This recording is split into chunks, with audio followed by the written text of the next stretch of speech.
13 years of waiting, home at last. What would you do if the love of your life was locked away for over a decade, battling the world's most powerful governments? Julian Assange, the man behind WikiLeaks, faced exactly this while his wife, Stella Morris, fought tirelessly for his freedom. It was a journey of love and resilience, from secret meetings in an embassy to an emotional reunion at last. Can love truly conquer all, even when the whole world seems against you? Stay tuned to find out. Who is Julian Assange? Born on July 3, 1971, in Townsville, Australia, Julian Assange grew up moving frequently with his family. This nomadic lifestyle instilled in him a curiosity about the world and a desire for truth. As a teenager, Assange showed an extraordinary talent for computers, quickly becoming skilled in hacking. This early interest in uncovering hidden information laid the groundwork for his later work. In 2006, Assange founded WikiLeaks, a platform dedicated to publishing classified documents and exposing corruption and injustices globally. His work with WikiLeaks brought him international fame and notoriety. The platform released thousands of sensitive documents, including those related to the Iraq and Afghanistan wars, revealing truths that many powerful entities wanted to keep hidden. Assange's commitment to transparency and freedom of information made him a controversial figure. Some hailed him as a hero of free speech, while others saw him as a threat to national security. Despite the controversies, Assange's influence grew, and he became a symbol of the fight for free information in the digital age. But he then faced allegations of sexual misconduct, which he denied. So he had to make a move as he feared that if he was extradited to Sweden, he would then be handed over to the United States, where he faced charges related to WikiLeaks' publication of classified documents. So, in 2012, Julian Assange made a desperate move to seek asylum in the Ecuadorian embassy in London. The Ecuadorian embassy years. The embassy became his refuge for the next 7 years, a small space that would shield him from immediate arrest. Assange's life inside the embassy was far from easy. The rooms were cramped, and he had limited access to the outside world. However, it was within these walls that he met Stella Morris. Stella, a dedicated lawyer and expert on international law, joined Assange's legal team to help fight his extradition. Over time, their personal relationship grew into something deeper.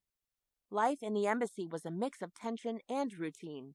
Assange continued his work with WikiLeaks, coordinating releases and maintaining contact with his supporters. He also dealt with the constant threat of being handed over to authorities if he ever stepped outside. The embassy staff and visitors provided some companionship, but the isolation weighed heavily on him. Stella's visit became a highlight of Assange's confined life.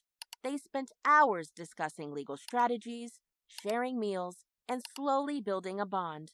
Stella and Assange bonded over their love for truth and their similar, nomadic childhoods, hers in South Africa and his in Australia. This connection blossomed into love, providing Assange with a sense of normalcy and hope amidst his prolonged confinement. During these years, Assange's presence in the embassy became a global symbol of resilience and controversy. Supporters rallied outside, while critics viewed his asylum as a means to evade justice. Despite the polarized opinions, Assange remained focused on his mission, and Stella's support strengthened his resolve. These years in the embassy were a critical period for Assange. They were marked by hardship, but also by the formation of a deep, enduring relationship that would later play a crucial role in his fight for freedom.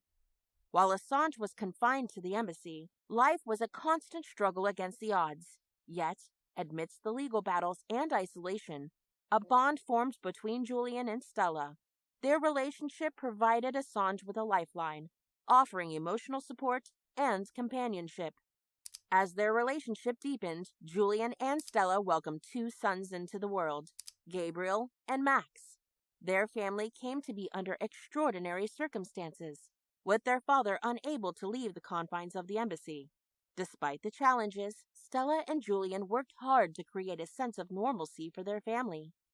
They shared special moments, celebrated milestones, and built a life together, even under such restrictive conditions. Legal battles and campaigns for freedom. Throughout his time in the embassy, Assange continued to face legal pressures. The UK courts upheld the Swedish extradition request, and the US government unsealed charges against him, accusing him of conspiring to hack into a Pentagon computer network.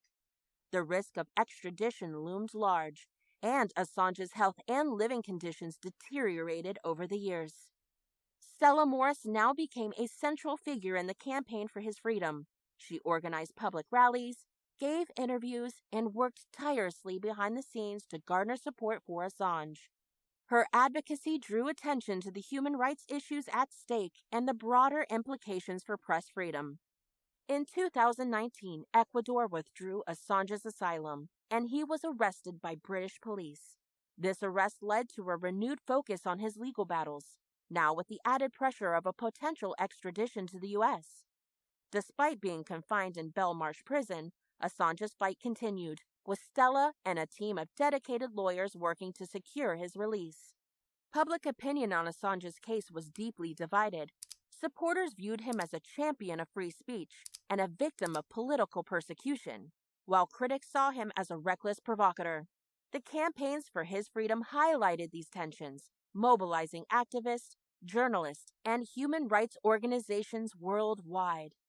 Luckily for him, in 2021, while Assange was in Belmarsh prison, Julian and Stella received permission to marry. This was a significant moment for the couple, symbolizing their commitment and resilience. Their wedding, held in prison, was a powerful testament to their love and determination to stay united, no matter the circumstances. Then, in 2024, something happened. The plea deal and release. After more than a decade of legal struggles and confinement, a significant turn of events occurred in 2024. Julian Assange agreed to a plea deal with the U.S. government. This deal was a critical moment in his long battle against extradition and imprisonment. Assange pled guilty to a single felony count related to the illegal obtaining and disclosing of national security material. This agreement marked the end of his prolonged legal ordeal, which had seen him confined first in the Ecuadorian embassy in London and later in Belmarsh prison. The courtroom where Assange accepted the plea was filled with tension and anticipation. As he acknowledged his actions, the judge's gavel brought an end to his 12-year battle. The plea deal included provisions that would prevent any further charges, allowing Assange to finally walk free. This moment was a triumph for Assange's legal team and supporters, who had campaigned tirelessly for his release. It was also a deeply emotional moment for Stella Morris and their two boys. Stella had been a steadfast advocate throughout Assange's confinement, and now their family could finally be together without the shadow of extradition looming over them. Life after prison.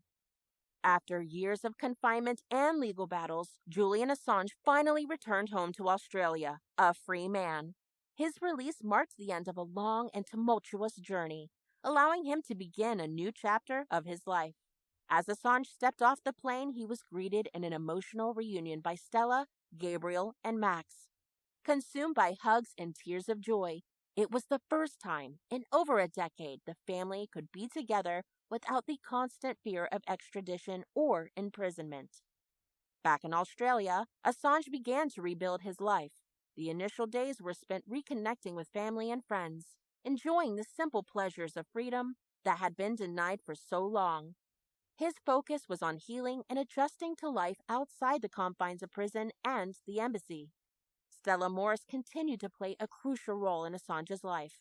Her unwavering support and advocacy had been instrumental in securing his release, and now she stood by his side as they navigated their new reality. Together, they aimed to provide a stable and loving environment for their children, who had endured the uncertainty of their father's legal battles for much of their young lives. Assange's return to Australia also sparked discussion about his future. While the ordeal had taken a toll, his passion for transparency and free speech remained strong. Supporters and critics alike were curious about his next steps. Would he continue his work with WikiLeaks? And well, how would he adapt his activism to a world that had changed significantly during his years of confinement? The answer lay in a careful balance of personal recovery and professional ambition. Assange expressed a desire to advocate for press freedom and human rights, drawing on his own experiences to highlight the challenges faced by journalists and whistleblowers worldwide. At the same time, he sought to prioritize his family's well-being, ensuring that his future endeavors did not jeopardize their newfound stability. So now, as Julian Assange steps into this new chapter of his life, how will his experiences and newfound freedom influence the ongoing battle for transparency and the rights of journalists everywhere? Let us know your thoughts in the comments below. Don't forget to leave a like, subscribe, and turn on the notification bell to see more amazing videos.